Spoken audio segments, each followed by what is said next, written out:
Israel और Hamas के बीच लंबे समय से चल रही जंग किसी मुकाम पर पहुंचने को तैयार नहीं। 7 अक्टूबर 2023 से ही जारी खूनी संघर्ष को करीब 6 महीने बीत चुके हैं, लेकिन दोनों पक्षों में से कोई भी झुकने को तैयार नहीं दिख रहा। इजराइल पर अपने लोगों को हमास के बंधन से मुक्त कराने का दबाव बढ़ रहा है। इस बीच हमास के हमले से बची एक महिला मोरन ने भारत के प्रधानमंत्री नरेंद्र मोदी का धन्यवाद किया है। साथ ही उन्होंने भारत की जनता का भी आभार जताया है। हमास के चंगुल से किसी तरह बाहर आने पर मोरन ने किस तरह प्रधानमंत्री नरेंद्र मोदी का धन्यवाद किया, आइए ये हम आपको सुनाते हैं।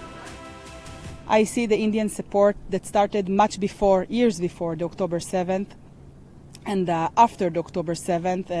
Thanks for the Prime Minister Modi, all over the media. And we know that India is a true friend of Israel, but I think it's not just the Indian government.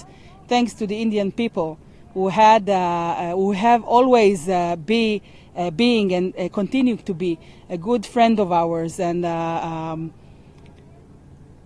I think it's just continuing from the same point. So thank you for the support, for the love you're showing us, and I think that you can help us.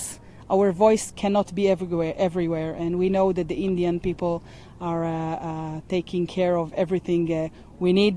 And thank you very much to the government, but for the people as well. Israel का वैश्विक स्तर पर पक्ष रखने में भारत की भूमिका को स्वीकारते हुए मोरन ने कहा, हमारी आवाज हर जगह नहीं हो सकती। हम जानते हैं कि भारतीय लोग हमारी जरूरत की हर चीज का ध्यान रख रहे हैं। इससे पहले भारत में इजराइल के राजदूत नाओर जिलोन ने भी कहा था, भारत शुरुआत से ही आतंकवाद के खिलाफ कड़ा रुख अपनाता रहा है।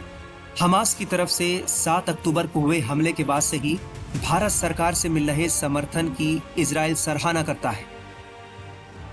इजराइल और हमास के बीच युद्ध लगातार जारी है। हर तरफ चीख पुकार मची हुई है। वहीं इजराइल ने गाजा में जमीन, हवाई, समुद्र समेत सभी यात्राओं पर प्रतिबंध लगा दिया था।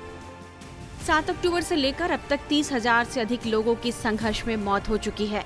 वहीं हमास के बाद इजरायली सेना भी बिना रुके हुए हमास पर लगातार हमले कर रही है। टाइम्स नाउ नव भारत डिजिटल की रिपोर्ट।